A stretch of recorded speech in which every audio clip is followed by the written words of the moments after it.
पहले तो इनके थे, उनको लगते थे कि भाई 72 हूरे दिखेंगी जन्नत जाके, असलियत में जाके आए थे वो।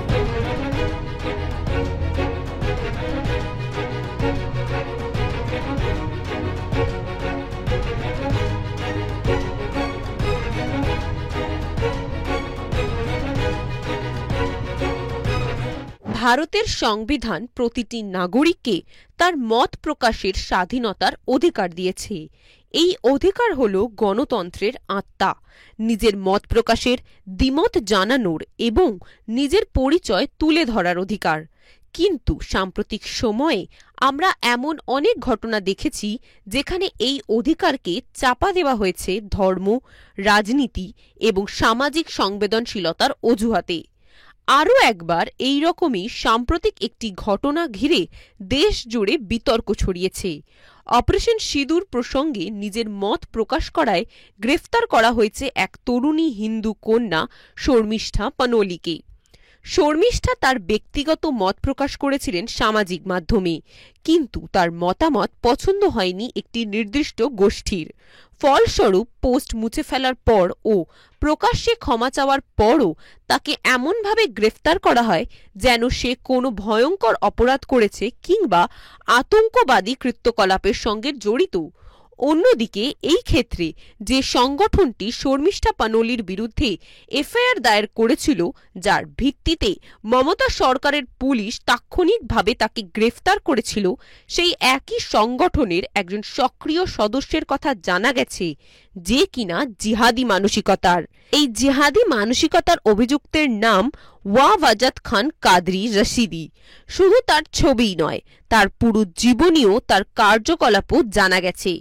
আরও জানা গেছে এই ওয়াজাদ খান কাদরি রশিদি শর্মিষ্ঠা পানোলির বিরুদ্ধে অভিযোগ দায়ের করেছিল।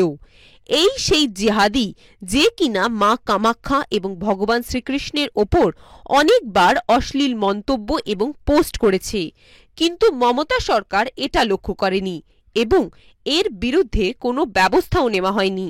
কিন্তু এবার অ্যাডভোকেট রিঙ্কি চ্যাটার্জি এই ওয়াজাদ খানের ওপর এফআইআর দায়ের করে এবং এই বিষয়ে নিজের প্রতিক্রিয়াও দেয়। আসুন শোনা যাক। नमस्कार, मैं advocate Rinki Chatterjee Singh, advocate of West Bengal high court. मेरे हाथ में एक एफआईआर है। आज हम लोग बागरा थाना में एक एफआईआर किए हैं। किसके अगेंस्ट? वाजाद खान कादरी रशीदी बोल के एक मुस्लिम लड़का है जो अभी फिलहाल मेटिया ब्रुज में कलकत्ता का रह रहा है। ये हमारा जो कामाख्या देवी है असम का, उस भगवान के खिलाफ, माँ कामाख्या के खिलाफ इतना गंदा गंदा पोस्ट किया है। लड़की लोगों का, औरत का प्राइवेट पार्ट्स के साथ भगवान का वो तुलना किया है। बोला है कि अगर कोई औरत का प्राइवेट पार्ट देखना है तो आप कामाख्या जाइए। कृष्ण भगवान जी को लेके उल्टा सीधा पोस्ट किया अपने एक्स हैंडल में, अपना फेसबुक पोस्ट में, और अभी भी एक्स हैंडल में वो पोस्ट है।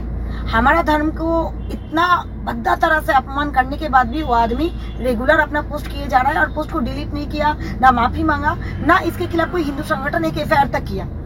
हमारा नजर पड़ा इस एफआईआर में। गैरतलब का बात ये है कि हमको सुनाई दिया कि शर्मिष्ठा नाम का जो लड़की को कल गुड़गांव थाना से वेस्ट बंगाल पुलिस अरेस्ट करके 14 दिन का जेल में जो अदालत भेजा, जो संगठन उसके खिलाफ अरेस्ट वारंट निकाला था, अभियोग किया था, उस संगठन का ये एक्टिव सदस्य है। मतलब शर्मिष्ठा के खिलाफ अभियोग कर सकता है और उसको हक है, और उसको ये भी हक है कि हमारा हिंदू धर्म का देवी देवता को अपमान करे, हमारा हिंदू बिलीफ्स के ऊपर भद्दा मंतव्य करे, कुटुक्ति करे, कमेंट्स करे, पोस्ट करे, सोशल मीडिया प्लेटफॉर्म में हमारा जो भावना है, हमारा देव देवी को लेके अपमानजनक शब्द लिखे, उसका फोटो का मिमिक्री करे, उसके बारे में गंदा गंदा पोस्ट करे, गंदा गंदा मंतव्य करे, गंदा गंदा कमेंट्स करे, वो ऑफेंस नहीं है। लेकिन हम आपको बोल रहे हैं, एज ए आईएनजीबी भी बोल रहे हैं, एज एन एडवोकेट भी बोल रहा है, एक हिंदी बिलीवर्स होके भी बोल रहे हैं, ये सरासर एक ऑफेंस है। 295A सीआरपीसी धारा जो अभी 495 हुआ है BNSS में, इस धारा में ये जमीन अयोग्य धारा है।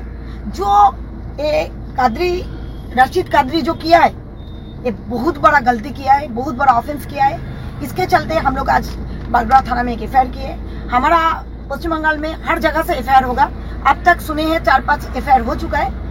हम थाना में बड़े बाबू को रिक्वेस्ट किए कि आप कुछ इनिशिएटिव स्टेप लीजिए, इसको जल्द से जल्द अरेस्ट कीजिए। अगर नहीं करते तो हम लोग कमिश्नर जाएंगे, वहाँ भी अगर हम लोग को सही जो जजमेंट है वो नहीं मिलता है, इसको अरेस्ट नहीं किया जाता है, तो हम लोग कोर्ट का दरवाजा ठकठकाएंगे। अगर कोर्ट से भी हम लोग मायूस होते तो हम लोग अनशन में बैठेंगे, लेकिन इसको हम लोग जेल पहुंचा के छोड़ेंगे, क्योंकि ये हमारा हक है।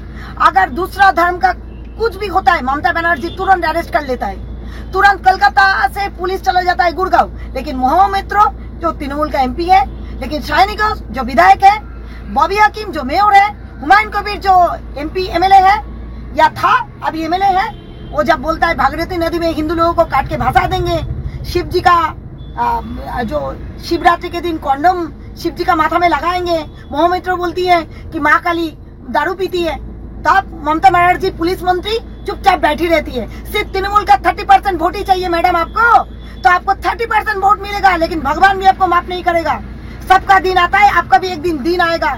हिंदू लोगों को रेगुलर अपमान करते करते आप जो जगह पे पहुंच गए हैं, एक दिन आप खुद को क्वेश्चन करेंगे, आप कहा हमारा हिंदू धर्म को लेके गए, आप भी एक हिंदू हो, लेकिन आपको हिंदू बोलना मेरा मुंह पे शोभा नहीं देता है, क्योंकि हिंदू अगर आप होते, पुलिस मंत्री होते, चीफ मिनिस्टर होते, तो आप सबके लिए समान राय करते, सबके लिए समान लॉ एनफोर्स करते।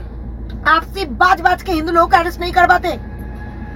जो भी हो, हम ये FIR किए हैं, हम लोग इसका लास्ट तक जाएंगे, हम लोग देखेंगे इस FIR के बदले में वो आदमी अरेस्ट होता है कि नहीं, हिंदू धर्म को अपमान करके वो खुलेआम घूमता है कि नहीं। अगर ऐसा ही होता है, जो शाहिनी घोष के साथ हुआ है, जो मोहम्मद मित्रो के साथ हुआ है, जो बॉबी हकीम के साथ हुआ है, मालदा मुर्शिदाबाद में इतना सारा हिंदू जेनोसाइड होने के बाद भी खुल्ला जो लोग घूम रहा है, ममता बनर्जी चुपचाप थी, कोई स्टेप नहीं लिया, इसके साथ भी सेम होगा। तो हम लोग जितना भी हम लोग हिंदू धर्म को मानते हैं, जो लोग मेरे साथ होगा वो लोग आएगा, इसके खिलाफ अनशन में बैठेगा, इसके खिलाफ स्ट्रॉन्ग एक्शन लेगा, या प्रशासन को मजबूर कर देगा इसको अरेस्ट करने के लिए।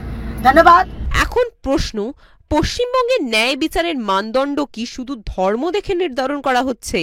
আর যদি তাই হয়, তবে মমতা বন্দ্যোপাধ্যায়ের সরকারকে এই প্রশ্নের জবাব দিতেই হবে, কেন একজন হিন্দু মেয়ের বিরুদ্ধে এতটা তৎপরতা, আর কেন একজন জিহাদি মানসিকতা সম্পন্ন অভিযুক্তের বিরুদ্ধে নীরবতা? দেখতে থাকুন সুদর্শন বাংলা। জয় হিন্দ।